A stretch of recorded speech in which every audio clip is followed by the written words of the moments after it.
आपली ST app द्वारे आता एसटीचा ठाव ठिकाणा कळणार। एसटीची वाट पाहणाऱ्या प्रवाशांना एसटीचा अचूक ठाव ठिकाणा कळावा यासाठी आपली एसटी या नावाने नवीन ॲपचं लोकार्पण। दसऱ्याच्या मुहूर्तावर एसटी महामंडळाची 12,000 पेक्षा अधिक बसेस आणि राज्यभरातील 1 लाखापेक्षा अधिक मार्गांचे मॅपिंग करून आपली एसटी हे ॲप केले विकसित। तांत्रिक अडचणी आल्यास महामंडळाला कळवण्याचे परिवहन मंत्री तथा एसटी महामंडळाचे अध्यक्ष प्रताप सरनाईक यांनी केले आवाहन।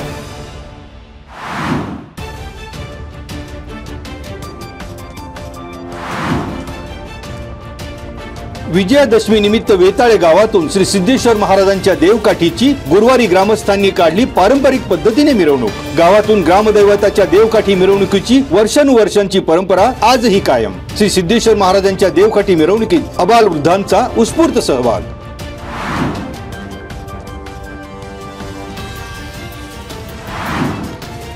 असंख्य भाविकांचे श्रद्धास्थान असलेल्या श्री तुकाई मातेच्या मानाच्या काठीची विजयादशमीच्या दिवशी सकाळी राजगुरुनगर शहरातून वाजत गाजत मिरवणूक। श्री क्षेत्र तुकाईवाडी येथे मानकऱ्यांनी मानाची काठी खांद्यावर नाचवत काठीचे झाले पारंपरिक पद्धतीने आगमन। मानाच्या काठीची विधिवत पूजा करून मानकऱ्यांनी काठी देवीस केली अर्पण। संध्याकाळी पुन्हा मानकरी भाविकांनी काठी नाचवत ठेवली भाविकांच्या दर्शनासाठी।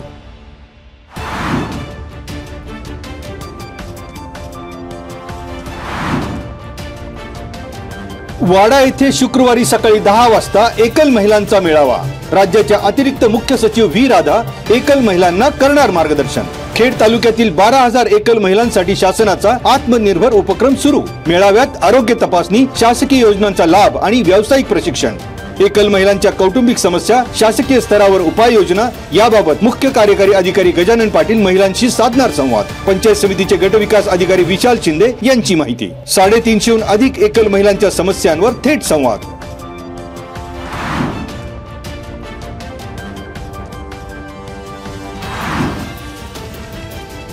फेडरेशन ऑफ चाकण इंडस्ट्रीजच्या पाठपुराव्यानंतर ESIC मोहननगर हॉस्पिटलमध्ये आधुनिक सुविधा उपलब्ध।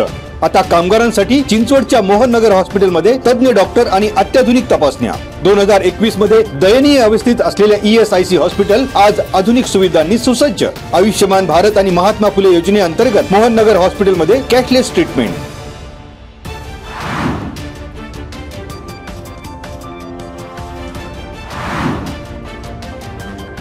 अतिवृष्टीमुळे खांडस मार्गे भीमाशंकरला जाणारी पायवाट खचून लँडस्लाइडिंग झाल्यामुळे रस्ता तात्काळ बंद। खांडस येथे भीमाशंकर वन्यजीव अभयारण्य 2 कडून नागरिक पर्यटकांसाठी सावधानतेच्या सूचना। पर्यायी रस्त्याबाबत स्थानिक प्रशासनाकडून डोळेझाक, ठोस उपाययोजना नाही।